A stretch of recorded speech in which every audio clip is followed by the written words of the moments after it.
한국 교회가 힘든 것 같아. 지금 어려운 시기인 것 같아. 한 달 전쯤 통화를 할 때 누나에게서 들은 소리입니다. 우리가 교회의 상황에 대해 살펴보려고 조금만 보면 심심찮게 교회가 위기다라는 소리를 들립니다. 성경 속에서는 그럼 교회를 어떻게 바라보고 있을까요? 조금만 살펴봐도 이 성경 속에서도 여전히 교회는 늘 위기 속에 있고 문제 가운데 있음을 발견하게 됩니다. 지도자들이 잡혀가 순교하는 일들이 있고 사람들의 오해를 받아 핍박과 박해를 받는 일들이 일어납니다. 교회 안에서도 파벌이 생겨 싸움이 있기도 하고 거짓 교사들이 생겨 사람들을 현혹하기도 합니다. 그리고 오늘 우리가 살펴보는 이 말씀 속에서도 또 하나의 교회의 문제가 발생합니다. 교회 안에서 구제라는 선한 일이 이루어지는 가운데 원망의 소리가 들려오는 겁니다. 1절입니다. 그때 제자가 더 많아졌는데 헬라파 유대인들이 자기의 가부들이 매일의 구제에 빠짐으로 히브리파 사람을 원망하니, 당시 교회에는 기존 고향에서 태어난 히브리파 유대인들과 이방 지역에서 태어난 후에 이 예루살렘에 왔다 복음을 듣고 정착하게 된 헬라파 유대인들이 있었습니다. 그런데 교회 안에 사람들이 많아지자 이 헬라파 유대인들이 구제의 대상 가운데서 빠지게 된 겁니다. 그래서 이 헬라파 유대인들이 원망하는 소리가 지금 초대교회에서 나타나기 시작한 겁니다. 이러한 일들은 여전히 우리의 교회 속에서 일어납니다. 정말 의도치 않게 갈등이 생기고 좋은 일을 한다고 했는데도 불구하고 수많은 원망과 불평들이 우리 삶 가운데서 들려옵니다. 그러니 교회에 문제가 있다고 너무 실망하지 마십시오. 여러분들의 삶 가운데 위기가 찾아왔다고 너무 크게 염려하고 낙심하지 마십시오. 문제가 없는 곳은 없고 위기가 없는 삶은 없습니다. 이 교회에 생긴 불만 어떻게 해결할 수 있을까요? 한 4가지 정도 생각해 볼 수 있을 것 같아요. 첫 번째는 음식을 많이 해서 이런 일들이 없도록 하는 겁니다. 헌금도 많이 걷고 예산도 많이 잡는 거죠. 그래서 많이 해서 사람들에게 부족함 없이 나눠주는 겁니다. 두 번째는 순서를 정하는 겁니다.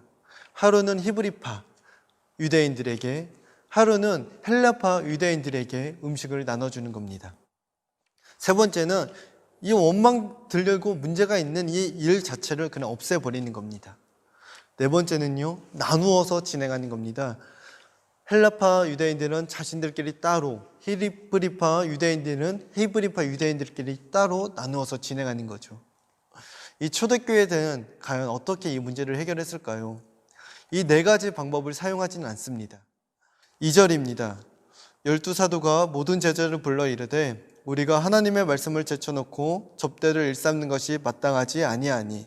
먼저 문제의 원인을 파악합니다. 문제의 원인은 하나님의 말씀을 사도 자신들이 제쳐놓았다는 것에서 시작되었다고 합니다. 참 인상 깊은 장면입니다. 너네가 이렇게 해서 잘못을 했고 실수를 했다, 이런 문제가 있다 파악하고 조정하지 않습니다. 그들은 교회의 본질을 생각했고 그 안에서 자신들이 해야 할 일이 무엇인지를 점검했습니다. 그래서 내린 결론은 자신들의 역할을 자신들이 충분히 감당하지 못해 발생한 일이라고 진단합니다. 문제를 파악한 사도들은 움직입니다. 3절입니다.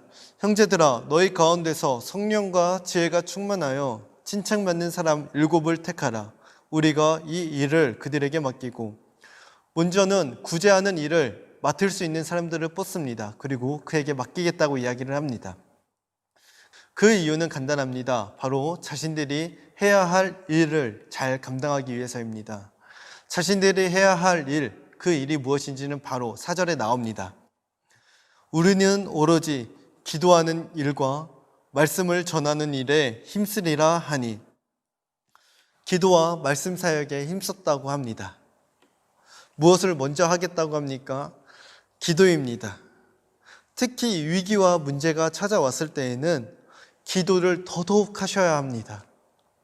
문제가 있고 위기가 있어서 너무 정신이 없고 삶이 너무 바빠지더라도 더욱 기도하셔야 합니다.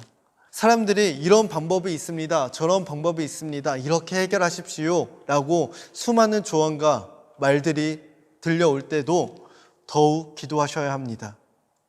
기도가 문제를 해결합니다. 성경 속에서는 이 기도를 통해서 문제를 해결해 나아가는 많은 모습들을 보여줍니다. 성경뿐만 아니라 오늘날에도 많은 그리스도인들이 이 기도를 통해 수많은 문제들을 해결해 나아가는 삶을 살아가고 있습니다. 저는 이것이 위기 속에서 기도하는 그리스도인들만이 누릴 수 있는 낭만이라고 생각합니다. 이것은 그리스도인들이 가지고 있는 놀라운 특권입니다. 우리에게 있는 문제와 여러분들이 가지고 있는 문제들을 이 기도로 해결해 나가는 낭만을 누리시길 바랍니다. 사도들 역시 이 사실을 잘 알았습니다. 오순절 성령을 받기 전부터 그들은 기도하는 일에 힘썼습니다.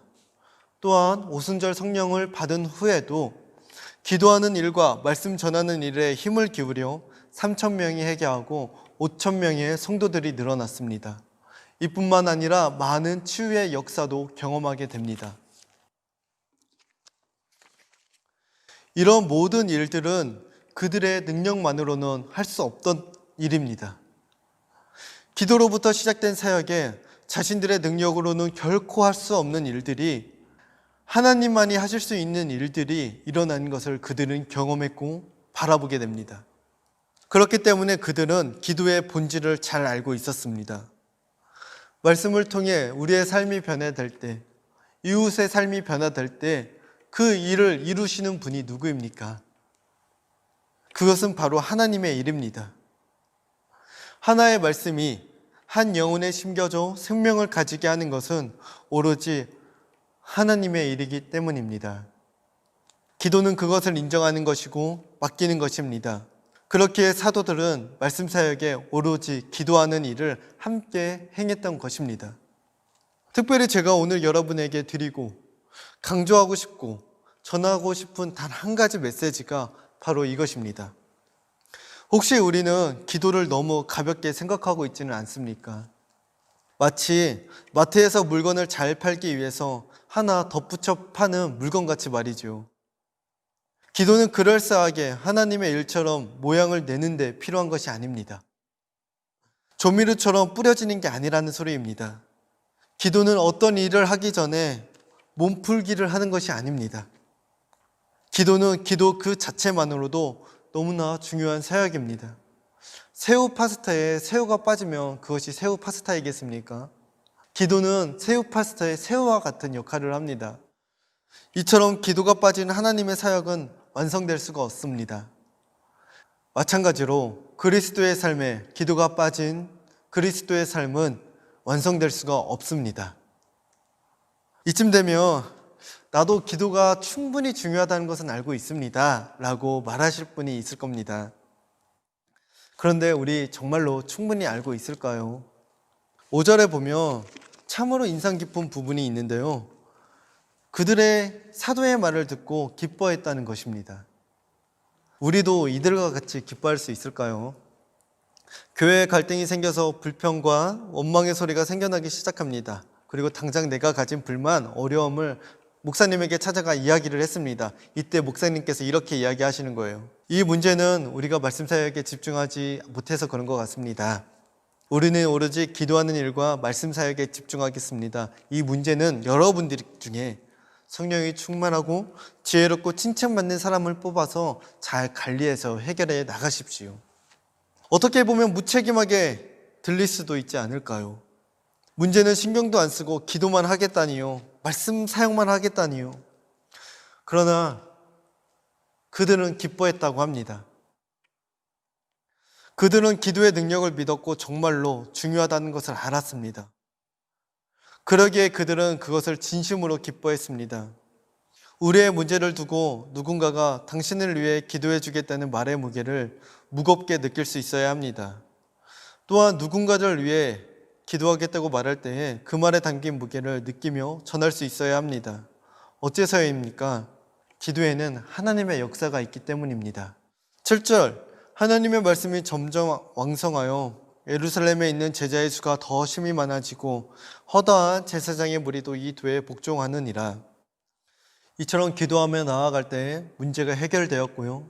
하나님의 말씀이 점점 왕성해졌고요. 사람들의 수가 늘어나고요. 심지어는 그들을 반대하던 제사장의 무리 역시 복종하는 일이 일어났다고 합니다.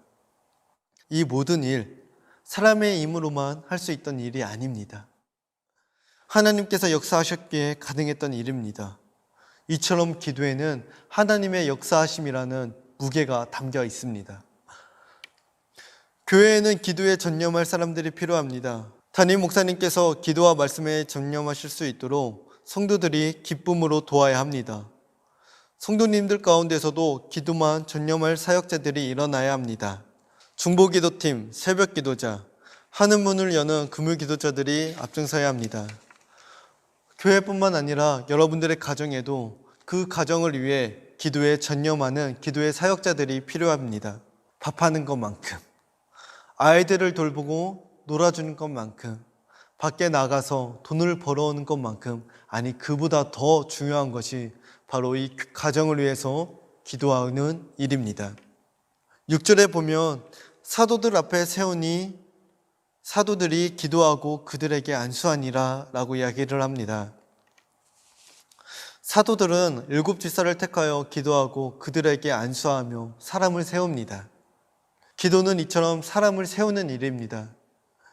한나의 기도는 사무엘을 세웠습니다. 기도로 세워진 사무엘은 또 다윗을 세웠습니다. 복음서에서도 예수님께서는 기도를 쉬지 않고 열심히 하셨음을 계속해서 보여줍니다. 기도를 습관이 되실 정도로 열심히 하셨습니다. 새벽에 일찍 일어나 기도하시고, 어떤 날은 한적한 곳으로 나아가 낮에도 기도하시고, 어떤 날은 밤을 새워 기도하시기도 하셨습니다. 극적으로 묘사되지는 않는 모습이지만 한 문장, 기도하셨다 라는 말에는 이루 말할 수 없는 무게가 느껴집니다. 그 모습을 사도들, 예수님의 제자들은 항상 옆에서 지켜보았습니다. 예수님께서 십자가에 달리시기 전 겟세마네에서 제자들에게 마지막으로 보여주셨던 모습이 무엇입니까? 바로 기도의 모습입니다. 그들에게 가르친 것이 무엇이었습니까? 깨어 기도하라는 것이었습니다. 예수님의 기도는 제자들을 세웠습니다. 그리고 그 제자들이 예수님에게서 보고 듣고 확신한 것을 행하고 있는 것입니다. 목사님의 기도는 성도님들을 세웁니다. 또 성도님들의 기도는 목사님을 세웁니다. 부모의 기도는 자녀들을 세웁니다. 또한 자녀들의 기도 역시 부모들을 세웁니다. 교사의 기도는 제자를 세웁니다. 마찬가지로 제자의 기도는 스승을 세웁니다. 우리의 교회가 이처럼 기도로 사람이 세워져 나아가는 교회가 되기를 소망합니다. 오늘날 교회뿐만 아니라 지구가 위기 속에 있다는 긴장감이 맴돌고 있습니다. 코로나뿐만 아니라 뉴스를 보면 약탈이 일어나고 폭발 사고가 일어나고 독재자가 여전히 등장하고 홍수와 같은 자연재해, 기아와 굶주림, 끔찍한 범죄 사건이 일어납니다. 이것이 남일같이 느껴진다면 이번에는 한번 우리의 자기 자신의 삶을 보세요. 중요한 결정을 앞두고서 고민이 있는 친구가 제게 하소연을 했습니다. 왜 이렇게 사는 게 평탄하지 않냐? 그 친구에게 참 짓궂게도 제가 이렇게 이야기를 했습니다. 잘 생각해봐. 원래 평탄하기만 했던 적은 없었어. 항상 쉽지만은 않았고 어려움은 있었어. 그리고 그때마다 잘 살았으니까 이번에도 잘 살 수 있을 거야. 맞네. 항상 쉽고 평탄하기만 했던 적은 없네. 네, 사는 게 전쟁 같다라는 말이 괜히 있는 것이 아니죠. 우리는 늘 위기 속에서 살아가고 있습니다. 그리고 오늘 우리는 위기 속에 있는 초대교회의 모습을 보며 위기 속에서 교회가 무엇을 해야 하는지, 우리가 무엇을 해야 하는지를 봤습니다. 기도로 문제를 해결해 나가야 합니다. 이를 위해 오로지 기도하는 일과 말씀을 하는 일을 감당하는 자가 있어야 합니다. 우리의 삶 속에도 오로지 기도하는 일과 말씀에 전념하는 시간이 있어야 합니다.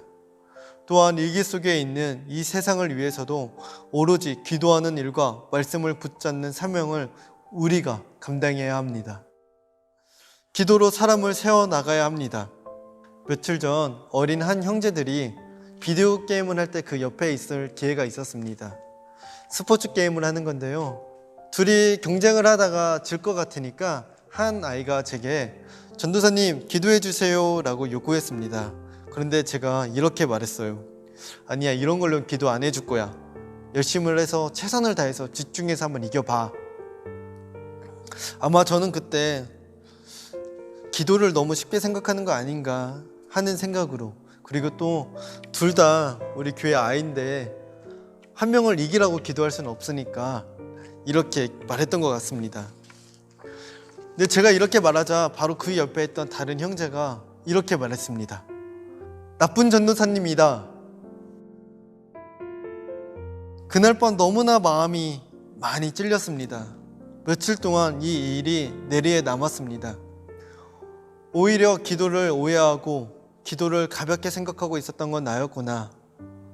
기도를 안 하는 전도사는 무능한 전도사가 아니라 나쁜 전도사입니다.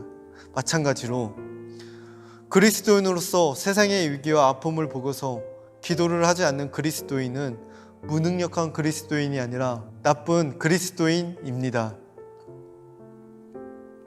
사랑하는 성도 여러분, 그 기도의 무게가 지금 우리에게 맡겨져 있습니다. 오늘 초대교회 안에서는 기도와 말씀의 사역을 사도들이 담당했다고 이야기합니다. 그렇다면 위기에 처한 이 세상을 위해서는 누가 기도하고 누가 말씀을 전해야 하겠습니까? 세상에 있는 모든 그리스도인들에게 그 사명이 맡겨져 있습니다. 바로 저와 여러분, 우리가 오로지 기도하는 일을 감당해야 할 때입니다.